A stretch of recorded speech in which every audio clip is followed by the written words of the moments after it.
मित्रांनो, सुख म्हणजे नक्की काय असतं या मालिकेच्या आजच्या भागामध्ये जयदीप शेखर दाजींना सांगतो ती आपली गौरी नाही, सर्वांशी ती कशी वागते ते पाहताय ना तुम्ही.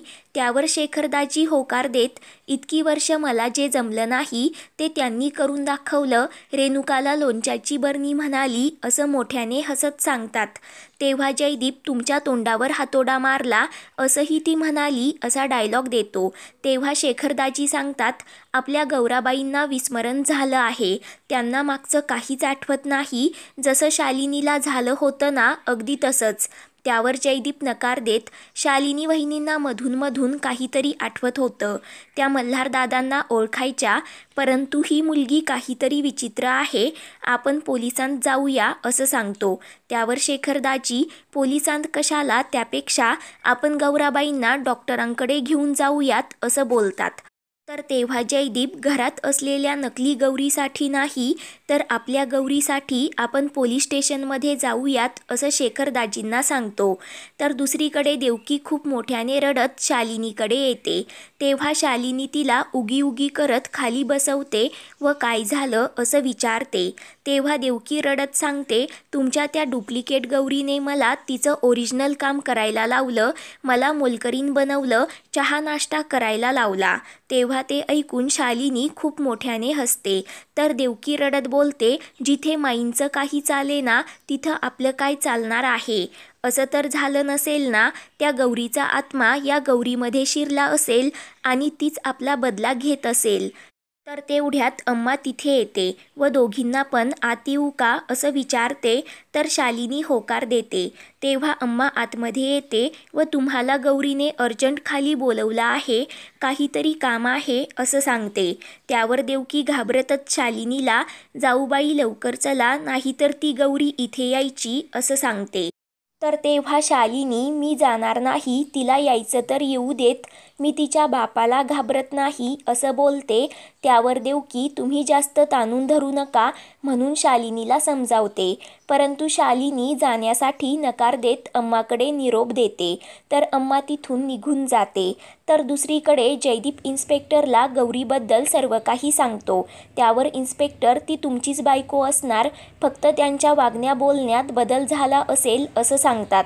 त्यावर जयदीप ही दुसरीच कोणीतरी मुलगी आहे, माझी गौरी नाही, मी गौरीला चांगलं ओळखतो, माझ्यावर विश्वास ठेवा, गौरी कुठेतरी बाहेरच आहे असं सांगतो. तेव्हा शेखर दाजी बोलतात, आमची गौरी बेपत्ता झाली आणि ही तोतया गौरी घरात घुसली. तेव्हा इन्स्पेक्टर जयदीपला तुम्ही तुमच्या खऱ्या बायकोला शेवटचं कधी पाहिलं होतं असं विचारतात. तेव्हा जयदीप सर्व काही सांगतो. तर तेव्हा इन्स्पेक्टर जयदीपला अपघात झाल्यामुळे तुमच्या बायकोची मेमरी लॉस झाली, उगाच डबल रोलची स्टोरी तयार करू नका, नाहीतर तुमच्याबरोबर आमच्याही डोक्यावर परिणाम व्हायचा असं सांगतात. तेव्हा जयदीप म्हणजे तुम्ही गौरीला शोधण्यासाठी आमची मदत करणार नाही का असा प्रश्न करतो. त्यावर इन्स्पेक्टर सांगतात, आम्ही फक्त हरवलेल्या व्यक्तीला शोधण्याचा प्रयत्न करतो, जी व्यक्ती हरवलीच नाही तिला शोधणार कसं, आमचा वेळ फुकट घालू नका असं बोलून इन्स्पेक्टर निघून जातात. तर इकडे देवकी टेन्शनमध्ये असते. तेव्हा शालिनी तिला सांगते, ती ओरिजिनल गौरी आपलं काही करू शकली नाही, मग ही डुप्लिकेट गौरी आपलं काय करणार आहे. तर तेव्हा देवकी ही गौरी खूप डेंजर असल्याचं शालिनीला सांगते. तर तेव्हा गौरी वेणी हलवत तिथे येते व मी फक्त डेंजर नाही तर अपघाती वळण आहे असा डायलॉग देत आतमध्ये येते व देवकीला जिभेवरील फोड फोडू का असं विचारते.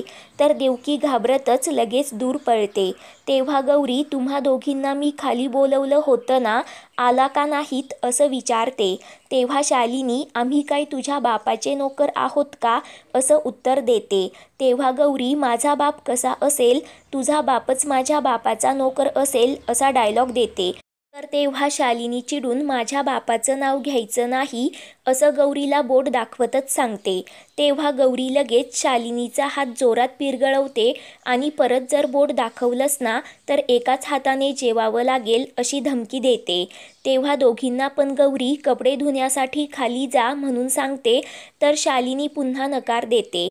तर तेव्हा गौरी मला जरी काही आठवत नसलं ना तरी दुसऱ्या व्यक्तीची कापडं न धुता घालायची हे काही आपल्या रक्तात बसत नाही. कोणती तुमची गौरी तिची कापडं तुम्हालाच धुवावे लागतील असं सांगते. परंतु शालिनी पुन्हा नकारच देते. तेव्हा गौरी देवकीला तू फक्त कापडं वाळत घालायचं काम करायचं, बाकी कापडं धुवायचं काम ही शोभेची बाहुली करेल असं शालिनीकडे पाहून सांगते. तर शालिनी नकारच देते. तेव्हा गौरी मग मी तुझ्या बापालाच इथे कपडे धुवायला बोलावते म्हणून सांगते. तर शालिनी खूपच घाबरते. तर तेवढ्यात माई तिथे येतात व शालिनीच्या अंगावर कपडे फेकत तुम्ही दोघी कपडे धुवा, माझं ऐका, कारण हिने गॅसवर उलथनं तापवायला ठेवलं आहे तुम्हाला चटके देण्यासाठी असं सांगतात. तेव्हा देवकी घाबरते व शालिनीला वय म्हणा की असं सांगते. त्यावर शालिनी लगेच घाबरत होकार देते. तर गौरी सांगते दुपारपर्यंत ही कपडे धुवायची आणि त्याला इस्त्री पण करायची, नाहीतर तुम्हा दोघींना चुरगळून ठेवीन असं बोलतच गौरी माईंना घेऊन तिथून निघून जाते. तर देवकी शालिनीला साबण, ब्रश, धोपाटणं आणून देऊ का म्हणून खूप चिडवते. त्यानंतर दादा घरात फेऱ्या मारत असतात. तेव्हा माई त्यांना कशाला फेऱ्या मारता, एका जागी बसा की असं सांगतात. तर तेव्हा दादा कसा बसू, माझं चित्त थाऱ्यावर नाही, मी गौराबाईंचाच विचार करत आहे असं माईंना सांगतात. तर तेव्हा माई मुद्दाम मला तर ती वेगळीच गौरी वाटत आहे असं बोलतात. तेव्हा दादा असं बोलू नका, ती आपलीच गौरी आहे असं माईंना सांगतात. तर तेवढ्यात गौरी तिथे येते व सर्व काही ऐकत असते. तर तेव्हा दादा माईंना मला त्यांच्या तोंडून एकदा दादा अशी हाक ऐकायची आहे असं बोलतात. तर गौरी विचार करते, मलाही तुम्हाला दादा अशी हाक मारायची आहे, तुम्हाला चहा आणून द्यायचा आहे, तुमच्या पाया पडून तुमचे आशीर्वाद घ्यायचे आहे. त्यानंतर गौरी विमानतळ असं बोलत दादांसाठी चहा घेऊन येते. तेव्हा दादा माझं नाव विमानतळ नाही दादासाहेब आहे, मला दादा म्हण असं गौरीला सांगतात. तर माई दादांना चहा घेण्यासाठी सांगतात. तेव्हा गौरी घारे असं बोलत माईंना गजरा देते.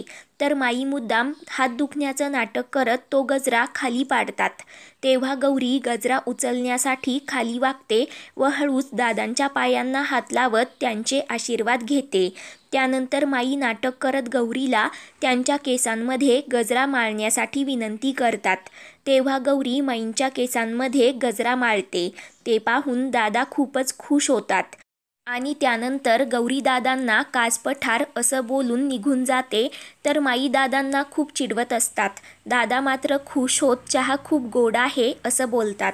तर बाहेर गौरी ते पाहून रडत असते. तर दुसरीकडे जयदीप जोगतिनीला आमच्या घरात आणून सोडलेली ती मुलगी कोण आहे असा जाब विचारतो.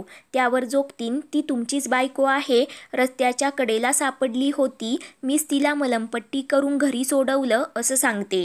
तर जयदीप जोगतिनीला खूप काही प्रश्न विचारतो. तेव्हा जोगतीन कुणाचं कुठलं रूप खरं आणि कुठलं खोटं हेच कळेना झालं असं म्हणत भडकते व लगेच तिथून निघून जाते. तर जयदीपला मोठा धक्काच बसतो. तर मित्रांनो, उद्याच्या भागामध्ये गौरी देवकी शालिनीचा प्लॅन त्यांच्यावरच उलटवते व खाज खुजलीचं औषध त्यांच्याच कपड्यांमध्ये टाकते. तेव्हा देवकी शालिनी अंग खाजवत सर्वांसमोर खूप नाचत असतात. तर सर्वजण त्यांच्यावर हसतात. पुढील भागांच्या अपडेटसाठी आपल्या चॅनलला सबस्क्राईब